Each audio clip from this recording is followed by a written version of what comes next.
Eibarrek ikasenpresa azokaren 13. edizioa hartu zuen otsailaren batean, Araba, Bizkaia eta Gipuzkoatik etorritako lanbide heziketako 2000 ikasleen parte hartzearekin. Ricardo Lamadrid Eusko Jaurlaritzako hezkuntza sailako teknologia eta ikaskuntza aurreratuen zuzendariak eta Jon Iraola Eibarko alkateak inauguratu zuten azoka, teknika, ikaskuntza eta errendimendu handiko arloko eta italent lanbide heziketako Euskal Institutoaren ordezkarien laguntzarekin.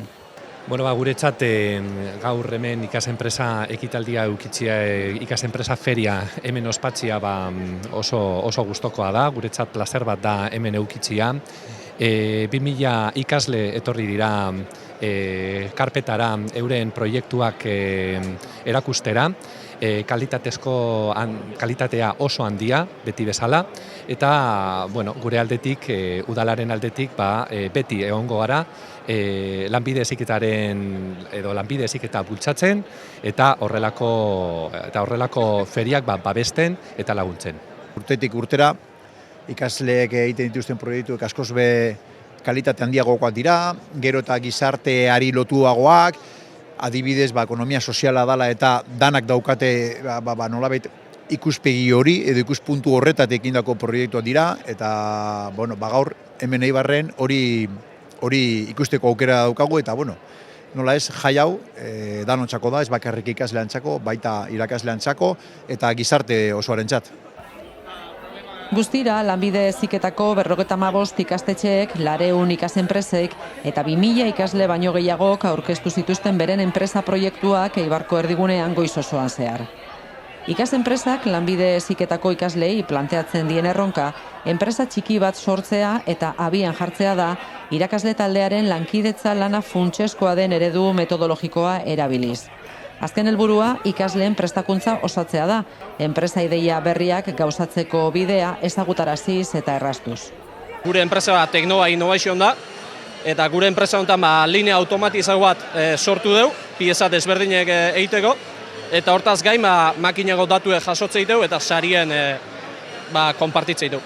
Gure proiektua da etxera entregatzeko produktu lokalei buruz. Esan ez, bujuten gera denda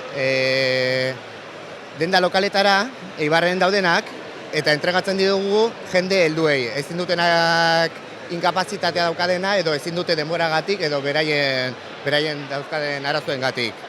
Eta guk lortu nahi duguna da, hemengo merkatu lokala, pixka bat aujera igotzea beste jendearekin, esan nahi, gazteekin eta zaharrekin. Bai, azkenin enpresak pixket bideo hori hartzen nahi dira, azkenin makinago datu jaso eta sarien edozein momentutan konprobabal izateko. Bai, nire ustez merkatu honek posibilitatea daukala hemen egiteko, zeban, Eibar herri txiki bat da, baina ikusten dugunez evoluzionatzen ari da pilo bat. Honek zer esan nahi duna, delivery hauek entregatzeko daudela pixka augean, eta nahi duguna da Eibarrera ekarri jendeak ezin duna eduki. Eta ikusten duguna da baiezkoa dela. Alde dela enpresa hau hemen eduki, jendeak produktua eskatzeko eta hau aurrera eramateko. Lanbide heziketako ikasleek aurkeztu zituzten produktuak eta zerbitzuak beti bezala askotarikoak izan ziren eta irakasle teknikoen laguntza eta ikuskapena izan zuten. Proiektu gehienak honako arlo hauetan garatu ziren: jarduera fisikoak eta kirolak, industrialak, irudi pertsonala, ostalaritza eta turismoa, informatika, komunitatearentzako zerbitzuak, arte grafikoak, nekazaritza eta arrantza, farmazia eta parafarmazia eta zerbitzuak.